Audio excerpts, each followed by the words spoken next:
हाँ, तो dear students, आपकी मांग थी क्लास 10th के साइंस पेपर की, तो लीजिए मैं आपको ये सेंड कर रहा हूँ। ये साइंस का पेपर है और आप लोग जानते हैं कि जब ये बोर्ड का पेपर है और बोर्ड पेपर में आपके 4 तरह के सेट तैयार किए जाते हैं, 1, 2, 3 एंड 4। ये साइंस का 3 सेट है, सेट 3। आपको क्या करना है कि परीक्षा में कभी भी आप बैठेंगे तो सबसे पहले प्रश्न पत्र में जो मुद्रित पृष्ठ संख्या है उसको काउंटिंग करना है कि 23 पेज अगर लिखा हुआ है तो 23 पेज का है कि नहीं, क्योंकि आपको 15 मिनट्स पहले इसीलिए दिया जाता है कि आप एक बार जो निर्देश दिए गए हैं, जो आपको इंस्ट्रक्शन दिए गए हैं, उसको फॉलो करें। Please check that this question paper contains 23 printed pages. अब जो आपके उसमें पेज दिए गए होंगे उस पेज को आप देख लेंगे कि उतना पेज है कि नहीं, कहीं फटा तो नहीं है, तो आप तुरंत चेंज कर लें। इसके बाद प्रश्न पत्र में दाहिने हाथ की ओर दिए गए प्रश्न पत्र कोड को छात्र उत्तर पुस्तिका के मुख्य पृष्ठ पर लिखेगा और फिर क्या होता है कि उसमें कितने क्वेश्चन हैं ये देखना हो गया। कृपया जांच कर ले कि इस प्रश्न पत्र में 39 प्रश्न अगर है लिखा हुआ है। Please check that this question paper contains 39 questions.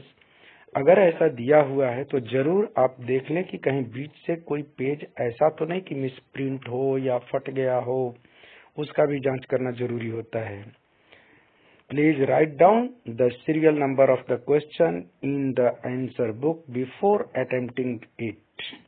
कृपया प्रश्न का उत्तर लिखना शुरू करने से पहले उत्तर पुस्तिका में प्रश्न का क्रमांक अवश्य लिखें। अधिकांश बच्चे छोड़ देते हैं। ये आपका साइंस का थ्योरी पेपर है, प्रैक्टिकल का तो आपके स्कूल से मिल ही जाता है मार्क्स। ये 80 मार्क्स का है, 3 आवर्स टाइम्स है और ये सेट 3 है। इस तरह से सेट 1, 2 भी होता है और 4 भी होता है, लेकिन क्वेश्चन ये आधार है एक तरह का कि जिस तरह के देखिए सेट कोई भी हो, 1, 2, 3, 4 कोई भी हो, क्वेश्चन वही रहते हैं, लेकिन क्या होता है कि नंबरिंग में चेंजिंग रहता है। जो क्वेश्चन नंबर मान लीजिए कि क्वेश्चन नंबर 1 है सेट 1 पर, वह क्या होगा कि आपके सेट 3 पर 3rd नंबर पर हो सकता है, सेट 2 पर 8 नंबर पर हो सकता है और सेट 3 पर हो सकता है कि क्वेश्चन नंबर 1 जो सेट 1 का था वो सेट 10 पर हो सकता है। तो इस तरह से क्वेश्चन वही रहते हैं, लेकिन खाली नंबरिंग में उल्टा पुल्टा रहता है ताकि बच्चे नकल न कर सकें। कभी कभी थोड़ा बहुत का चेंज हो जाता है, जैसे मान लीजिए कि 1-2 क्वेश्चन को इधर उधर कर देते हैं, तो इसका ध्यान रखना पड़ेगा। अब देखिए इसमें क्या है, खंड सेक्शन ए। इसमें अब आपको यहाँ सबसे पहले क्या है कि रोल नंबर आपको लिखना पड़ता है, तो अपने क्वेश्चन पेपर पर रोल नंबर जरूर लिख दें और इस तरह से आपका सारा निर्देश दिया हुआ है जैसा कि आप देख रहे हैं। इस निर्देश के अनुसार आपको काम करना है। 15 मिनट्स आपको पहले मिलेंगे और आप तो देख लिए होंगे कि आपके टाइम टेबल भी निकल चुका है। डेट शीट जो एग्जामिनेशन का डेट शीट है वो भी बोर्ड का निकल चुका है। उसमें देखिएगा कि साइंस का पेपर किस दिन है और उसके अनुसार अपनी तैयारी जारी रखें ताकि अच्छे से अच्छे मार्क्स ला सकें। आपकी मांग थी इसलिए मैं ये पेपर ऊपर किया और मैं आपके पास ये सेंड कर रहा हूँ। अब खंड क है।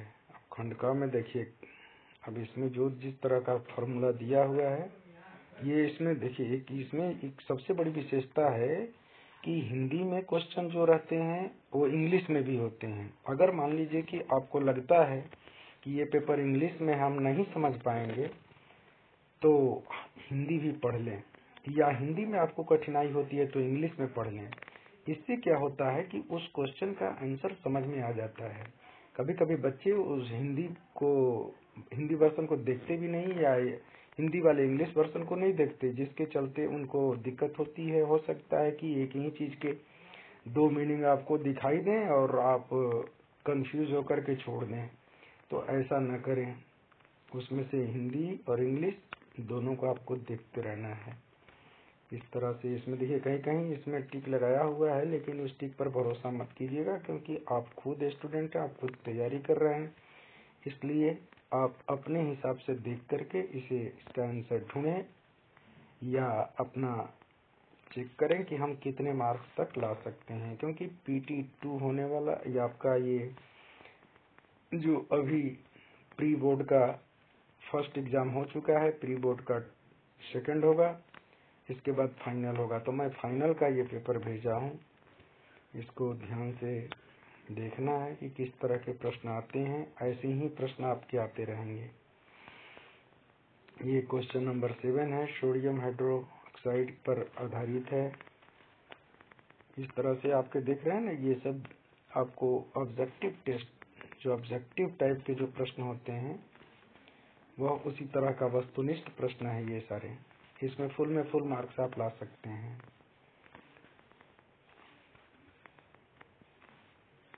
और जहां आपको दिक्कत हो, आपके हिंदी वर्जन के बाद इंग्लिश वर्जन भी दिया हुआ रहता है, आप हिंदी वर्जन को भी देख सकते हैं। ये क्वेश्चन नंबर 12,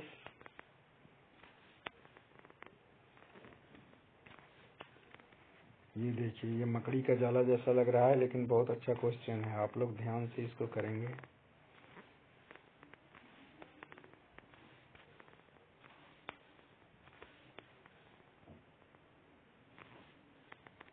क्वेश्चन नंबर 17 देखिए, इस तरह के भी प्रश्न आते हैं, कारण और अभिकथन दे करके। इसमें ये क्या होता है कि आपका टाइम थोड़ा सा ज्यादा लेता है, और ऐसी स्थिति में आपको क्या करना चाहिए कि इस प्रश्न को छोड़ करके दूसरे प्रश्न को करना चाहिए। जब टाइम मिले फिर, या समझ में आ जाए तो फिर इसको कर लें। वो वहां पर कॉपी में जो आंसर बुक है उसमें क्या करेंगे कि वहां पर थोड़ा सा स्पेस छोड़ देंगे क्वेश्चन नंबर डाल करके, फिर जब रिवीजन करेंगे तो उसको फिर फुलफिल कर देंगे जब टाइम मिला तो उसको ध्यान से देख करके। क्योंकि ए और बी वाला में थोड़ा सा कंफ्यूजन रहता है, कभी कहता है कि कौन नहीं है, कभी कहेगा कि कौन है, इस तरह से प्रश्न करता है। अब देखिए खंड ख, अति लघु उत्तरीय प्रश्न है। अब इसमें क्या है कि छोटा छोटा आंसर देना है, बिल्कुल एक एक लाइन का, एक सेंटेंस में आंसर दे दीजिए, बस ठीक है। तो इस तरह से आपके कई तरह के इसमें क्वेश्चन रहेंगे। छोटा भी है आंसर लिखने के लिए, बड़ा भी है, रीजन भी देना है, एसर्शन भी है। इसके बाद सेक्शन बी में वेरी शॉर्ट आंसर क्वेश्चन, वही चीज है जो कि इंग्लिश में है। अब ये वो हिंदी में दिया था, अभी आपके इंग्लिश में ये आ गया। क्वेश्चन नंबर 23, 24, इस तरह से 31/4/3। इसका मतलब जानते हैं आप लोग, जो 3 दिया है ना आपका कोड का है ये, और इस तरह से कोड आपको लिखने के लिए भी मिलेगा। जब टीचर आएंगे आपके, जो इन्विजिलेशन ड्यूटी करते हैं, वो आपका फोटो मिला करके और आपका उसमें ये कोड को लिखवाते हैं, फिर साइन करवाते हैं।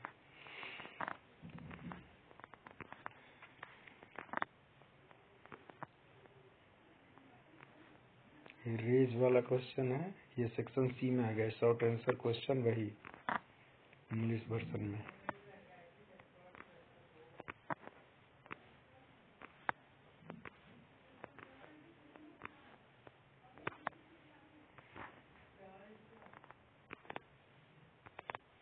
ये 32 क्वेश्चन नंबर 32 देखिए हिंदी में है, फिर उसका इंग्लिश। ये 29, 30, 31 और 32। ये पेज नंबर 15 पहुंच गए हैं। अभी बहुत सारे हैं इसमें। 33, क्वेश्चन नंबर 34, ये हिंदी में है, फिर उसका इंग्लिश वर्जन दे रहा है साथ साथ, ताकि स्टूडेंट्स को कभी भी ये ना लगे कि ये कठिन है। अब सेक्शन डी देखिए, इसमें लॉन्ग आंसर क्वेश्चंस हैं, ये 5-5 नंबर के हैं। और ये बहुत इंपॉर्टेंट क्वेश्चन है जो 34 देख रहे हैं। Name and explain the 2 modes of sexual reproduction observe in hydra. तो इस तरह से आपको ये सारे क्वेश्चन अगर कर लेते हैं ना, तो अधिकांश आपको 50% से लेकर के 70% तक आपको प्रैक्टिस हो जाएगी और आप अच्छे कर सकते हैं इसमें।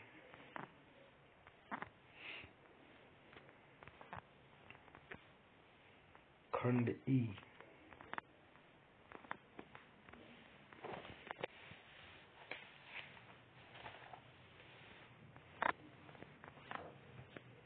देखिए, draw 2 structural isomers of butane. तो इस तरह से इसमें बनाने के लिए भी आएगा फिगर वगैरह। कभी कभी क्या होता है ना कि अगर फिगर न भी देना तो भी बना देना चाहिए। उससे क्या होता है कि जो एग्जामिनर है उसके अटेंशन को बहुत अच्छे ढंग से आप अट्रैक्ट कर सकते हैं। और साफ सुथरा लिखे, क्वेश्चन नंबर तो बिल्कुल साफ लिखे, वो क्लियर होना चाहिए, फिर मार्क्स भी आपके क्लियर मिलते हैं। इस तरह से देखिए, क्वेश्चन नंबर 38 पर पहुंच गए हम। ये पेज नंबर 21 और टोटल 23 तक है। कारण दीजिए।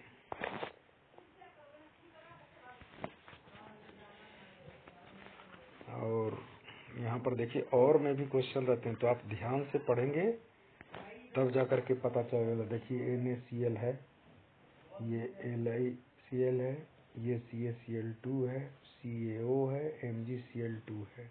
अब इसका मेल्टिंग पॉइंट क्या होता है, बॉइलिंग पॉइंट क्या होता है, ये सब दिया हुआ है और इस पर आधारित कुछ क्वेश्चन होते हैं। तो देखिए, इसमें भी